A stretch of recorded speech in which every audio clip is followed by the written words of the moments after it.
All the characters in the story are over the age of 18. The plaid spread on the emerald grass was mottled with bright spots of ripe strawberries, juicy apples, and amber bunches of grapes.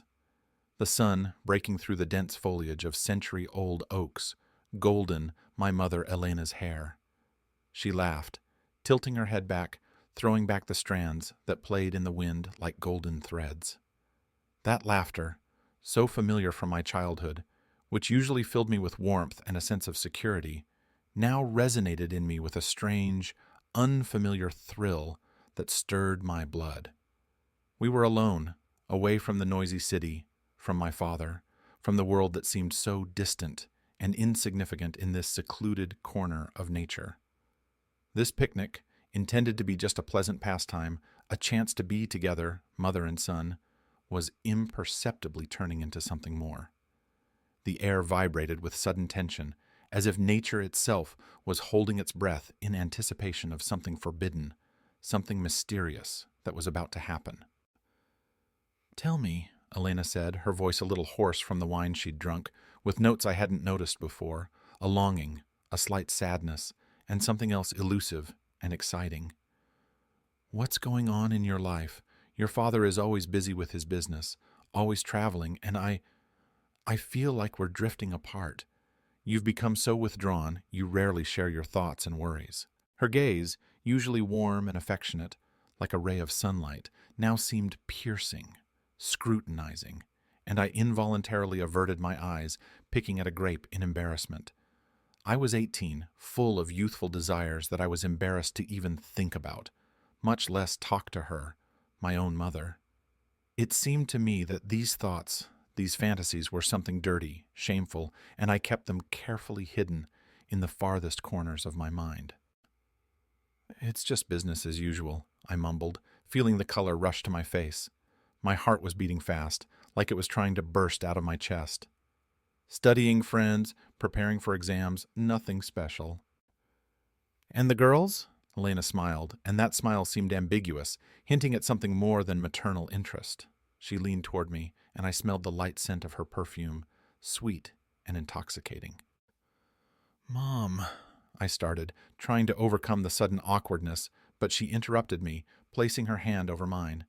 Her touch burned me, as if she were holding not my palm, but my fluttering heart.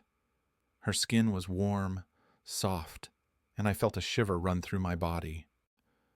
"Don't be shy," she whispered, and her voice was low and velvety, like a caress. "I'm your mother. I'll understand. Or do you think I'm too old to understand these things, that I don't remember what first attraction, first love is like?" I looked up at her and saw something new and unfamiliar in her gaze. Something that made me forget about shyness, about the rules of propriety, about everything in the world. There was desire in her eyes, thirst, and that thirst was reflected in my soul like a mirror.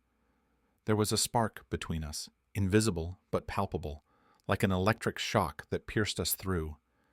And in that moment, I realized that this picnic was not going to end the way I thought it would.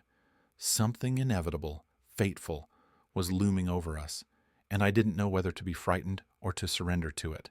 My relationship with my father had always been complicated, tangled, like a ball of thread that could never be untangled.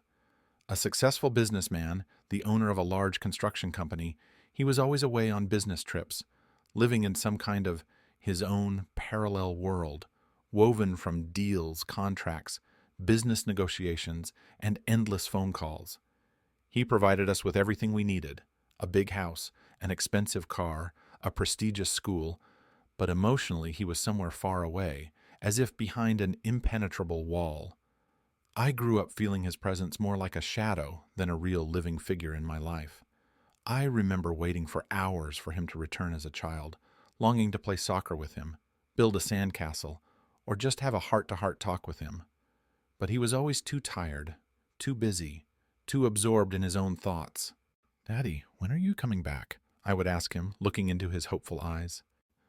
"Soon, son," he answered, stroking my head. "I have a very important deal to make. I have to secure our family's future." My mother, Elena, on the other hand, was always there for me. A talented artist, she created an atmosphere of warmth, love, and creativity around her. Her world was full of bright colors, subtle emotions, deep feelings, which she generously shared with me. We were very close, almost inseparable. I shared my childhood secrets, dreams, fears with her. She was my best friend, my protector, my guardian angel. "Mom, why is Dad always so sad?" I asked one day, cuddled up to her. "He's just very tired at work," she answered, hugging me tightly. "But he loves us very much." After 15 years of marriage, my parents began to drift apart. The crack, imperceptible at first, gradually widened into an abyss. My father became more immersed in his work, disappearing days and nights at the office, and my mother became more withdrawn and sad. The house, which used to be filled with laughter and warmth, became cold and alienating. I could see how my mother was suffering, how her eyes, which used to shine with joy, were now often filled with tears. But I could do nothing. I was too young to interfere in their complex adult relationship and too dependent on both of them. All I could do was watch my world crumble, the fire in the eyes of the person I cared most about go out. "Elena, we need to talk." I heard my father's voice late at night. They were talking in the kitchen, their voices muffled, but I could feel the tension in the air. "I'm listening," my mother said coldly. "We can't go on like this. We're drifting apart. I think we should separate." The conversation in the kitchen that night was a turning point. I didn't hear all the words, but I knew my father was leaving. Leaving us, leaving me, leaving the mother I loved most in the world. I could hear my mother crying, quietly, suppressedly, trying not to wake me. But I was awake. I lay in my bed, clenching my fists, and felt a lump come up in my throat. At that moment, I hated my father. I hated him for his coldness, for his indifference, for hurting my mother so much. And at the same time, I felt fear. Fear of the future, of the unknown, of what would happen to us now. In the morning, my father packed his things and left. No long goodbyes, no explanations. He just left, leaving behind a void that couldn't be filled. My mother was stoic, trying not to show me her tears. She told me that everything would be okay, that we would get through this, that it would be just the two of us now, and that would make us even closer. But I could see how broken she was, how her soul was shattered. "We're one family now, aren't we, Mom?" I asked her, putting my arm around her shoulders. "Of course, honey," she said, pulling me close. "We'll always be together." In the weeks that followed, my mother paid even more attention to me. She cooked my favorite meals, watched movies with me, read books. We talked a lot, shared our worries, supported each other. But I couldn't shake the feeling that something was wrong. Her touch became even more intimate, her gaze more piercing. She often stayed in my room late into the night, sitting on the edge of the bed and telling me stories from her childhood. One night, as we watched a movie, she suddenly pressed herself against me, her head on my shoulder. I felt her warmth, her scent, and a strange, unfamiliar shiver ran through me. I put my hand on her back, and she didn't pull away. On the contrary, she pressed even closer to me, and I heard her quiet, intermittent sigh. "I miss being warm," she whispered, her voice trembling. I didn't know what to say. I felt her pain, her loneliness, and I wanted to comfort her, to protect her. But at the same time, there was a growing anxiety, an incomprehensible excitement in me. I realized that our relationship was changing, crossing some invisible line, and I didn't know where it would lead. The picnic she suggested for next weekend seemed to me not just an opportunity to relax in nature, but a kind of test that would reveal all the secrets, all the unspoken feelings that smoldered between us like sparks in dry grass, threatening to burst into flames at any moment. We arrived at a clearing, lost among tall pines. The sun's rays shone through the dense needles, painting fanciful patterns on the ground. The air was fragrant with the scent of resin, heated earth, and wildflowers. We sat in silence, listening to the birds singing, enjoying the peace and quiet of this secluded place. This silence, broken only by the rustling of leaves and the chirping of grasshoppers, seemed tinkling, filled with hidden meaning, with the anticipation of something important, inevitable. I felt my mother's gaze on me, heavy, piercing, but I dared not look up. I was torn by contradictory feelings: embarrassment, fear, guilt, and at the same time an incomprehensible, frightening attraction that I could not explain. I felt like I was on the verge of something forbidden, dangerous, but at the same time incredibly attractive. "You're so beautiful," Elena whispered, her voice hoarse with excitement. She reached out and stroked my cheek. Her touch, usually so familiar, now burned me like fire. So much like my father when he was young. The same eyes, the same smile. Her words sounded like a confession, like a revelation I wasn't ready to hear. I met her gaze, and in it I saw not maternal love, but something else entirely. Forbidden, sinful, but at the same time incredibly attractive, like a magnet. At that moment, all the barriers between us collapsed, all the prohibitions that had existed before. We kissed, greedy, passionate, full of a long-restrained passion that burned between us like a fire. We loved each other on that plaid, to the rustling of the pines, to the singing of the birds, paying no attention to anything around us. It was not just a physical merger, it was a merger of souls, a merger of two lonelinesses, two wounded, broken hearts. We gave ourselves to each other without a trace, forgetting everything in the world, all conventions, all moral principles. At that moment, there was neither mother nor son, only a man and a woman bound by an invisible but strong thread of passion, desire, and despair. Every touch, every kiss, every breath was filled with inexpressible tenderness, and at the same time with the bitterness of realizing the forbiddenness of what was happening. After it was over, we lay next to each other, embraced, and were silent, listening to the beating of each other's hearts. I could feel her warmth, her scent, and it seemed to me that I had finally found what I had been missing all my life: the love, the acceptance, the intimacy I had been denied with my father. But at the same time, I was gnawed by an unbearable sense of guilt, a fear of the future, of how to go on living with this secret. I didn't know how to live with this burden on my soul, how to face my father if he ever came back, how to explain to him, how to explain to myself what had happened between us, between mother and son. "I love you," Elena whispered, kissing my temple. Her voice was quiet, full of tenderness and pain. "I've always loved you, not like a mother, differently." Her words sounded like a sentence, like a curse that changed my life forever. I realized that we had gone too far, that we could never go back to the life we had before that picnic. We had done the irreparable, crossed the line, and now we would have to live with that for the rest of our lives, living with this secret, this sin that has bound us forever. We dressed in silence, each immersed in his own thoughts. I collected the rest of the food, mechanically putting it into a basket, and Elena sat with her arms around her knees, staring at nothing. It was like there was an invisible wall between us, woven of embarrassment, guilt, and fear. I didn't know what to say, how to break the heavy silence. I wanted to hug her, to comfort her, but I was afraid of my own feelings, afraid of what might happen if we touched again. "We have to leave," Elena finally said, her voice low and lifeless. I nodded without looking up. We packed our things and walked to the car.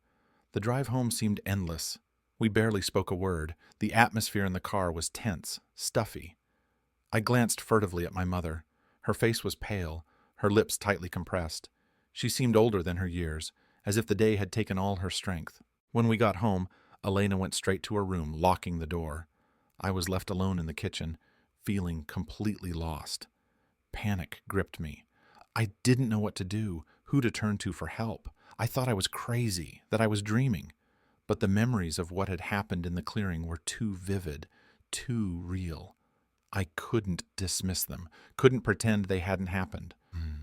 I went to my room and lay down on my bed without undressing. I closed my eyes, but sleep would not come. The pictures of that day came back to me again and again. The sunny glade, the scent of pine trees, my mother's touch, her words, her gaze. I felt myself torn apart as love, hate, guilt, and fear struggled in me. I wanted to scream, to cry, but I couldn't make a sound. I was paralyzed, shackled by this mystery that was now forever a part of my life. That night, I didn't close my eyes. I lay staring at the ceiling, thinking about what to do next.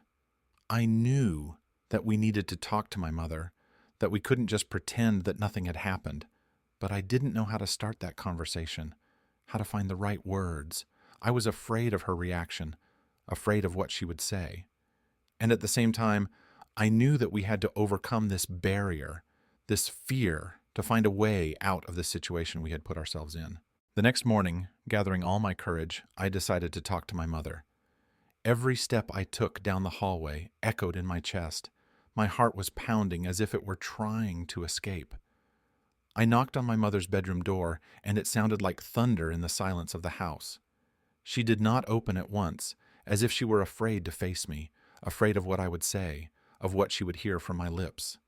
Her eyes were red with tears, her face was swollen, her expression painful and desperate.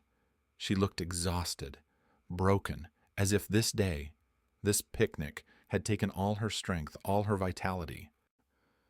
"We need to talk," I said, trying to keep my voice firm, confident, even though my insides were shaking with tension.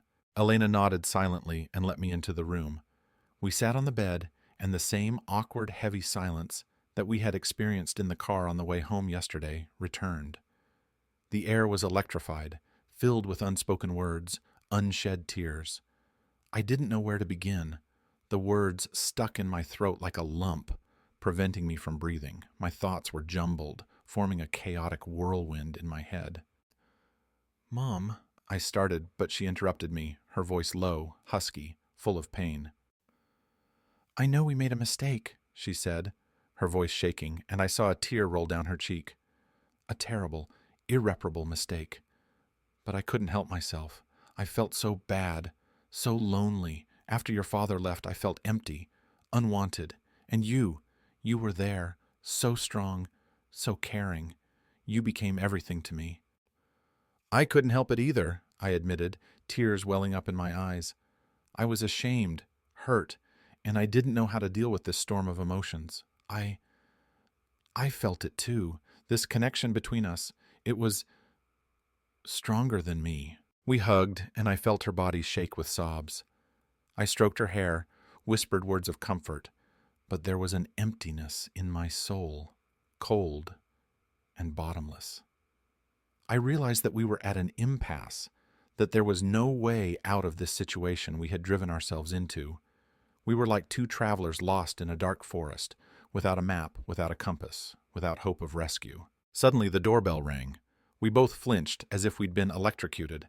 Elena pulled away from me and went to open it, her movement slow, uncertain. My father stood on the doorstep. He looked tired, weary, as if he'd carried the whole world on his shoulders. But there was a determination in his eyes, a hardness I'd never noticed before. "I'm back," he said, looking at Elena, his voice quiet but firm. I realized I'd made a mistake, a huge mistake. I left because I was scared of my feelings, of my weakness, but I can't live without you anymore. I want us to be together, all of us. Elena stood as if petrified, her eyes wide open, a look of bewilderment and shock on her face. She couldn't say a word, as if her tongue were stuck to her mouth. I walked out of the room and stood beside her, feeling myself shaking with tension. My father looked at me, and in his gaze I saw not anger, not reproach, but pain as deep as mine, the pain of realizing that he had almost lost the most precious thing in his life. "Son," he said, reaching out to me, his voice trembling with excitement, "I know I've been a bad father. I've spent too much time on work, not you, not your mother, but I want to make it right. Give me a chance. Give us a chance." I looked at my father, then at my mother. In her eyes I saw hope, weak, fragile hope, but hope nonetheless. And I realized that we have a choice. We can continue to live a lie, hiding our secret, afraid of discovery, afraid of the consequences. Or we can try to start over, to give ourselves a chance at happiness, at a normal life, at righting the wrongs we've done. I took a step towards my father and took his hand. At that moment, I didn't know what path we would choose, but I knew that we had to be together, that only together we would be able to overcome all the difficulties, all the trials that awaited us. My father's return was a chance for us, an opportunity to fix what seemed irreparable. We didn't tell him what happened at the picnic. The secret became our shared burden, a reminder of the line we had crossed. Life had become different. Father, as if trying to make amends, spent all his free time with us. There was a warmth, a tenderness between him and my mother that I hadn't seen in years, and I was learning to live with this mystery, with this contradictory feeling of guilt and love for my mother. I realized that that day changed us forever, changed our relationship. We became closer, but at the same time there was an invisible chasm between us that we could not bridge. It was a time of difficult choices, emotional experiences, searching for ourselves and our place in this changed world. The story of our picnic is a story about forbidden love, fatal mistakes, harsh consequences, and the importance of valuing family, love, and trust. What do you think about this story? What would you do if you were the characters? Share your thoughts in the comments.